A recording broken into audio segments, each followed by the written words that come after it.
Ladies and gentlemen, hello. My name is not Rich. I'm actually a friend of his whose name is KamloxYx.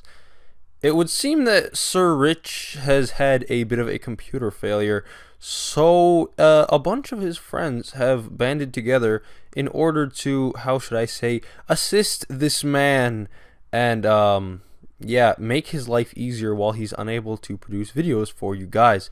So without further ado, I would like to present to you this battle that I had the other day. Thank you. Okay. Anyway, this is a UU battle against a YouTuber by the name of Shiny Victini. It's actually a very good battle, so I hope you guys will enjoy it. He's going to lead with his Azelf. I'm going to lead with my Victini. I predicted he'd lead with Azelf because he doesn't have anyone else who can set up rocks. I don't think he does on his team. I go for the U-turn, going out to Machamp so I can take him out next turn with a banded bullet punch as he sets up the rocks, which I can spin away later. But he misclicks and actually just goes for the explosion first turn, which that's pretty funny if you ask me. Like, that doesn't happen very often. So he takes out my dude, and going back to my Victini because it's just the safest thing to do. He's gonna go into his Nidoking, and I'm gonna go for the U-turn, predicting the switch to Chandelure because Nidoking would not appreciate a V-create from a Victini. I am scarfed, so he already knows this by now, knowing I outspeeded Azelf. I'm gonna go into my Blastoise, and I know I can't take any one hit from this Chandelure. He goes for the Energy Ball. Now this shows me that he is Specs. I went for the Toxic, actually predicting him to want to go out to what was it called? His Porygon to try and wall my Blastoise. But he actually stays and goes for the Specs Energy Ball, does a lot of damage, not quite enough. And he predicts my switch out into my Zapdos quite nicely, goes into his Nidoking. I know I can't take him out with just one hidden power Ice, so it does put me in a bad position because he can KO me with very like a wide variety of attacks. I bring in my Blastoise as he goes for the Ice Beam, trying to hit my Zapdos. For the damage, I can tell he's not Scarfed, he's Life Orb, and he actually shows me by switching up moves that he is most likely Life Orb, taking out my Blastoise. So I believe it is 4 to 5 at the moment. I bring my Amoonguss, knowing I can take any one hit from this guy as long as I'm at full HP. He goes for the Fire Blast. It's not enough to take me out, and I'm able to hit him with the Spore, putting him to sleep. And effectively, I'm going to have to force him to have to switch. So he's going to switch out and go into his Heracross as I switch out and go into my Zapdos. I went to Zapdos to try and set up a substitute, maybe bother his team a bit, even though I am kind of walled by Porygon too. I kind of forgot about that, but I have no problems with Heracross. I can just bring in my Golurk, easily wall this thing, because he does turn out to be Scarfed, as we'll see later on, so he's locked into the Stone Edge. He can't do anything, and he's going to go into his Chandelure again. Here I'm going to set up the rocks. If I predicted that and gone for the Earthquake, it would have been an amazing move on my part, but I'm not that good of a player. He does bring the Chandelure. Like I said, I know it's Specs from the damage it did to Blastoise, so I'm going to go for the Protect, scout what he wants to lock himself into. He locked himself into the safe move being Fire Blast, but thing is, I have one Pokemon on each one of my...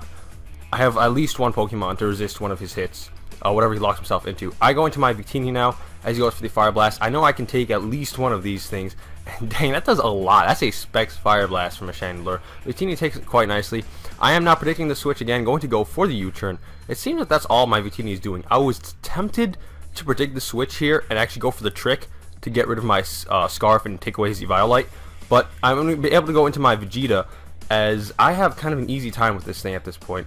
He's going to go into his Heracross as I set up the substitute.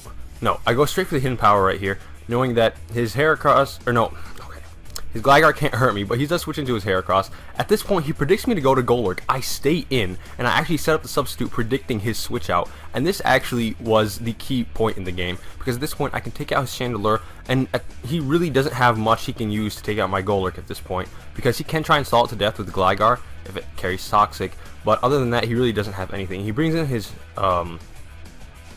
Heracross again, and he goes for the Stone Edge, just trying to get rid of the sub on my Vegeta.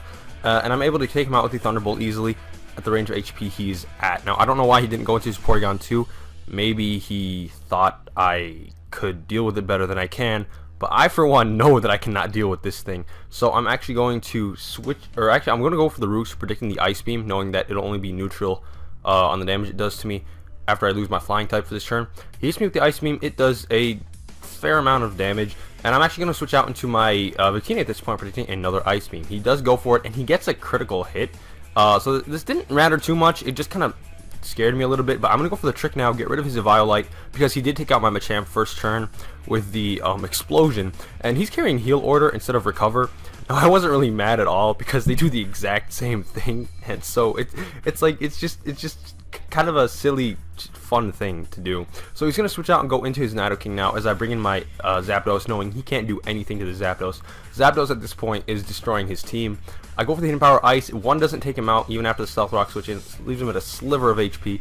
And at this point, I'm free to set up a substitute as long as he doesn't wake up. He does not get the first turn wake, and I'm free to just take him out with another Hidden Power. At this point, the game is pretty much won in my favor, but I'm going to be kind of stupid just in a couple following turns.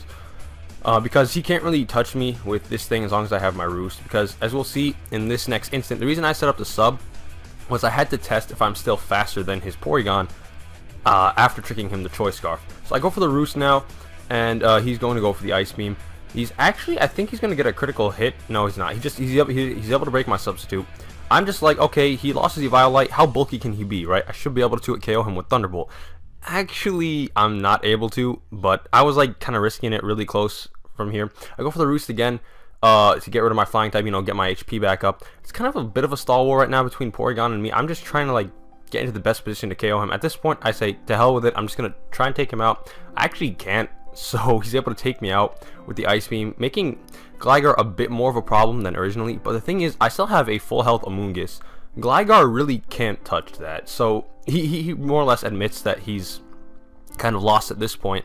I'm able to take out his Porygon with the U-turn and just bring in my Amoonguss. I can easily kind of deal with his Gligar because Giga Drain does, as we'll see in a second, a good amount of damage. Even if he... Alright, at this point, I go for the taunt. Or no, he goes for the taunt, so I try and Spore. Yes, that's fine. But really, it doesn't matter too much because my Giga Drains will constantly heal me and do damage to him. And if he gets to the point where he has to Roost, he'll lose his Flying type, making my Giga Drains super effective, doubling the damage I do and doubling the HP I get back. So he's realized that he's not in a winning position. He knows there really isn't anything he can do because I do have the potential to bring in Victini, and a V-Create from a Victini will still do quite a bit to this Gligar, even if it is fully defensive, as it seems to be. The taunt wears off. I know I'm not going to try anything fancy. I'm just going to keep going for the Giga Drain on the chance that he decides to Roost. I will just get a lot of HP back. This Gligar is actually really bulky, so this was kind of a big problem. But like I said, he isn't going to try and draw this out any longer than it has to be, so he's just going to kind of go down with honor, go for the Earthquake till the very end, and I'm going to take him out with the Giga Drain, and that's going to be very good game, Shiny Victini.